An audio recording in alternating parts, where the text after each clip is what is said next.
The fault. We believe that all men are created equal. To the magnificent mosaic that is America. From radio beacon to radio beacon. I have a dream today. Change has come to America. Believe me. Knock, knock. Who's there? Hey! It's a figment of your imagination. Randi Rhodes Show. Turn up your mind. So there are two issues here. One is process. Are the rules being followed? Is all this fair to the president? The other are proofs. What is the evidence of an impeachable act? And is there any defense to it? Well, the proofs have been admitted to by the president. He had the phone call with the president of Ukraine. He did hold up nearly $400 million in aid. Ukraine is in a war with Russia. Russia seized a province of Ukraine in 2014 and has occupied it. And they desperately need the military equipment that the president held up until the Ukrainian president could do a favor for him. And the favor was to investigate an American citizen who happened to be the leading candidate for the Democratic nomination to oppose President Trump's reelection. None of that is in dispute.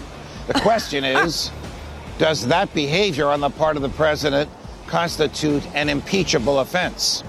The Republicans' best objective would be to argue that it doesn't. Instead, their arguments are to smear the witnesses that are being interrogated in secret and to smear the process. Now, about this interrogation in secret, if you know anything about criminal prosecutions, you know this. The initial interview of every witness and every victim is always in secret because you want the witness to speak with candor and you want to be able to evaluate the credibility of this witness and decide whether or not you want to put this person on a witness stand, either before a grand jury or a public witness stand before a trial jury.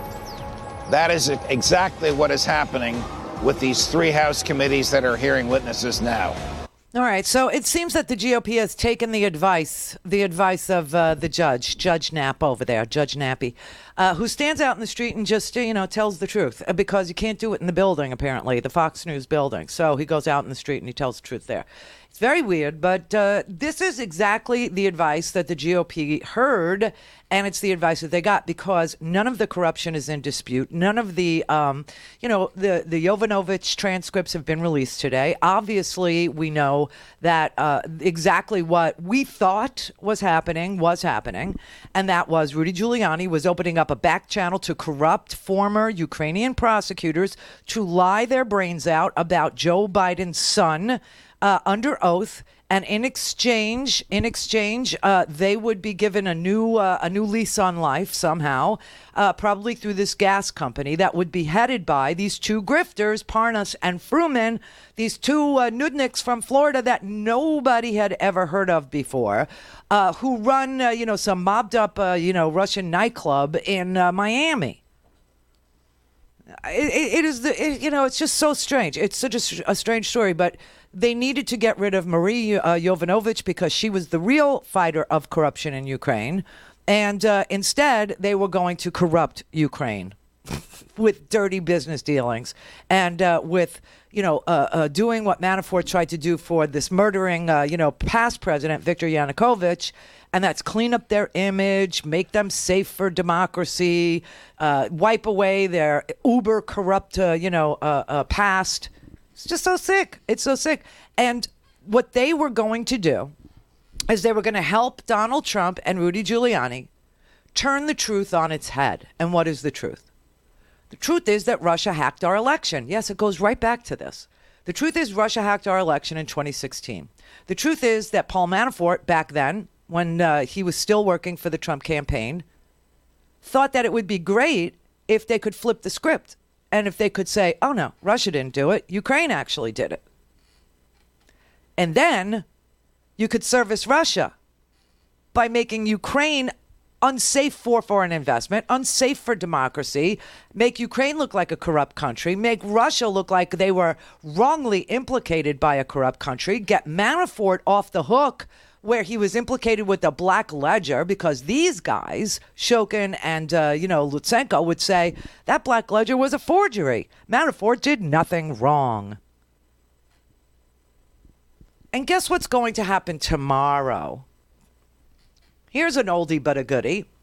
Roger Stone's trial in Washington, D.C. in federal district court begins tomorrow. And he's charged with, I don't know, like 5-6 counts of lying to Congress, obstruction of justice, suborning perjury, meaning threatening the life of an old friend of ours, Randi Credico, who is a stand-up comic. That's how I know Randi. I've known Randi since probably 2004, 2004 I've known him. And, he's basically a impressionist, a stand-up comedian, does impressions of, politicians. He does great Ronald Reagan, et cetera, et cetera. All right.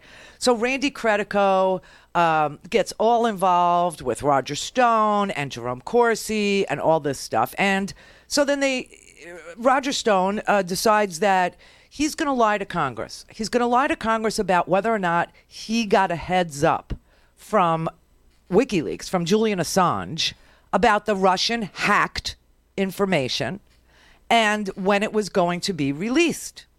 Now, of course, there's so much evidence about him being the conduit between Julian Assange and the Trump campaign, because there's text messages, there's emails, there's Jerome Corsi's testimony, there's Randi Credico's testimony, and apparently Steve Bannon, is going to testify against Roger Stone as well.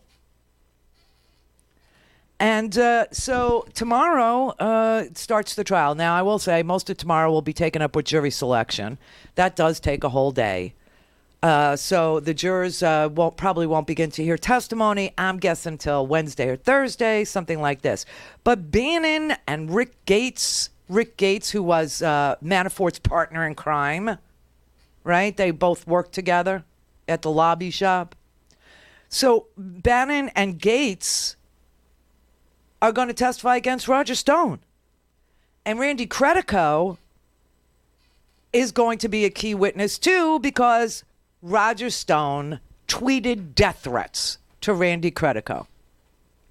He literally tweeted these words to Randi Credico: "Prepare to die." Why did he do that? Because Randi Credico was thinking about speaking to Congress about all this. He had had enough. Randi Credico he works very hard at his sobriety.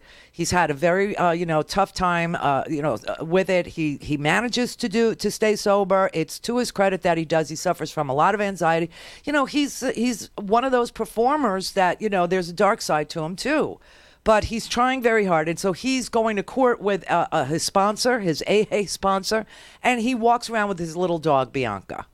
Okay, that little dog is a therapy animal for him. It calms him down. It eases his anxiety. Well, Roger Stone not only tweeted when Randi Credico was sort of giving interviews to Ari and me. He called the show one day, and he was beside himself. I don't know if you remember that, but when he started speaking out about how he wanted to tell Congress the whole truth about Roger Stone being the conduit and trying to say that it was him, Randi called the show, and he explained why he was at the embassy in London where Assange, the Ecuadorian embassy in London, it was because a mutual friend of ours had passed away.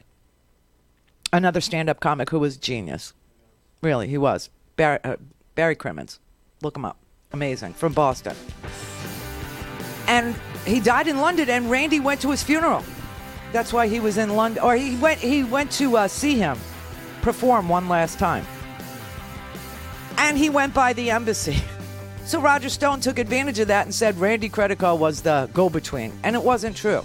So Randi just wanted to tell the truth. And Roger Stone text messages Randi and says, "Prepare to die." And then he says he's going to take his dog Bianca away from him, and he's going to hurt the dog. The messages were quoted in the indictment of Roger Stone, and that is what the one count of witness tampering is all about. Other than that, there's like 5 counts of lying to Congress and like 5 counts of obstructing justice, right? And then he can't stay off the social media.